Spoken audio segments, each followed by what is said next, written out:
त्याचा विचार डॉक्टर बाबासाहेब आंबेडकरांनी त्या काळामध्ये केलेला आहे। म्हणजे आज मराठी भाषेला अभिजात भाषेचा दर्जा मिळावा, एखाद्या भाषेला अभिजात भाषेचा दर्जा द्यायचा किंवा एखाद्या भाषेला राज्यभाषेचा दर्जा द्यायचा आहे, तर त्यासाठी काय केलं पाहिजे हे संविधानामध्ये नमूद केलेलं आहे।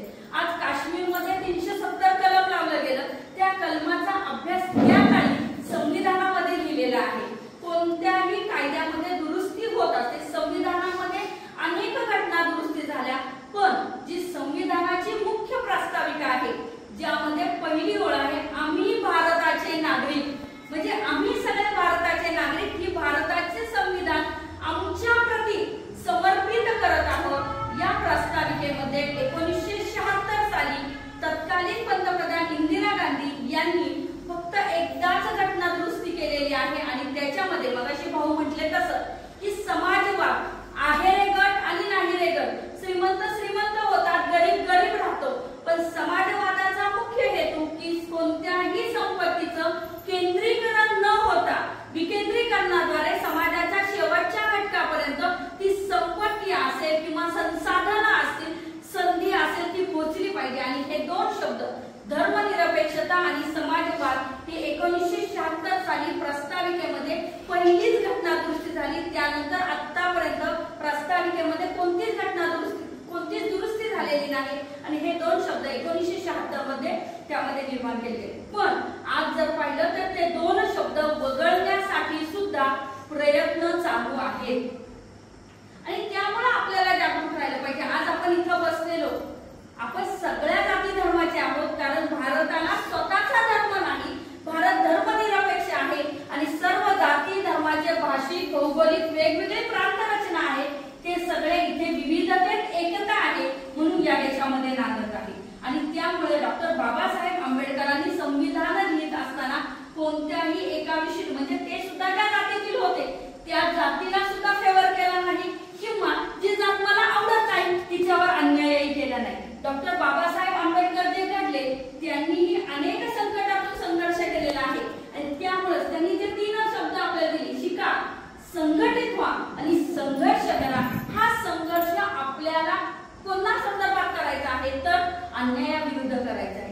आज जर संविधान संपवण्याची, मगाशी सुरक्षेदारा पण म्हटले आणि विजूभाऊ पण म्हटले की आज संविधान संपवण्याची भाषा केली जात आहे, पण संविधान कधी वाचेल तर ज्यावेळेस आपल्याला आपल्या संविधानाचा हक्क, संविधानामध्ये जशी कर्तव्य दिलेली आहेत, संविधानामध्ये मला काय पाहिजे या सरकारकडून हे दिले, तसंच संविधानामध्ये माझी कर्तव्य काय आहे हे सुद्धा दिलेले आहे आणि त्यातला मुख्य जे कर्तव्य आहे ते म्हणजे शिक्षणाचा अधिकार आणि तो अधिकार सुद्धा बाबासाहेब आंबेडकरांनी त्याच वेळेस घटनेमध्ये नमूद केलेला होता, पण तो कर्तव्य स्वरूपामध्ये होता आणि त्या कर्तव्याचं आता 2010 ला अधिकारामध्ये रूपांतर झालं। आणि म्हणून ज्यावेळेस बाबासाहेबांनी सांगितलेलं होतं की 6 ते 14 वयोगटातील प्रत्येक मुलाला प्राथमिक शिक्षण हे भारत स्वतंत्र झाल्यानंतर, घटना स्वीकारल्यानंतर 10 वर्षात मिळालं पाहिजे किंवा पुढच्या, पण ते आज 75 वर्ष झाले तरीही आज सगळ्या महाराष्ट्रामध्ये किंवा सगळ्या भारतामध्ये शिक्षण प्रत्येक स्तरापर्यंत पोहोचलं नाही आणि त्यामुळे 2010 ला शिक्षणाचा अधिकार करावा लागला, माहितीचा अधिकार त्यासाठी करावा लागला। आज आपण कोणत्याही माहितीच्या अधिकारामध्ये ती माहिती मागू शकतो की एखाद्या गोष्टीवर किती खर्च झालेला आहे, एखाद्या निधी कशा प्रकारे खर्च केला गेला आहे, हे सगळं जर कशात असेल तर ते संविधानामध्ये आहे। आणि महिला, आज आम्ही या ठिकाणी महिला ज्या मोठ्या संख्येने उपस्थित आहोत किंवा आम्हाला महिलांना जे काही अधिकार मिळालेले आहेत ते अधिकार सुद्धा डॉक्टर बाबासाहेब आंबेडकरांनीच आपल्याला दिलेले आहेत।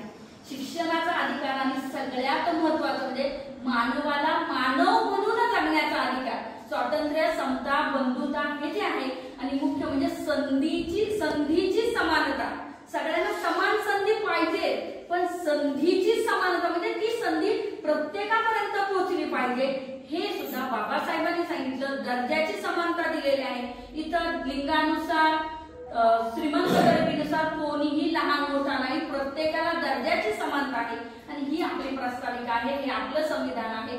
आपण ते संविधान प्रत्येकाने वाचलं पाहिजे। माझी काही पानं वाचायची राहिलेली आहेत, पण ती खूप म्हणजे काय, आपले वकील साहेब इथं बसलेले आहेत आणि खूप अभिमान आहे की आपल्या भागामधून आज त्यांनी मोठ्या, म्हणजे त्यांनाही घरचा फार मोठा काही शैक्षणिक वारसा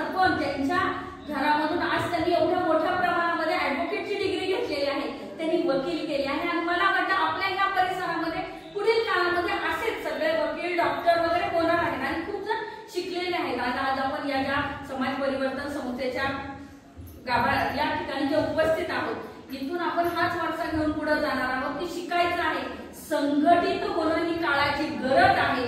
तर संघटित झालं तर संघर्ष आपल्याला करता येणार आहे, आपले हक्क, आपले सगळे कर्तव्य आपल्याला मिळणार आहे, आपले अधिकार आपल्याला मिळणार आहे. आजच्या या संविधान दिनानिमित्त पुन्हा एकदा मी आपल्या सर्वांना शुभेच्छा देते. संविधानाचं आपण वाचन करूयात, आपली कर्तव्य किंवा आपल्या मुलांना शालेय मुलं जी आहेत त्यांना प्रस्ताविका, आता शालेय अभ्यासक्रमामध्ये पहिल्याच पानावर प्रस्ताविका आहे.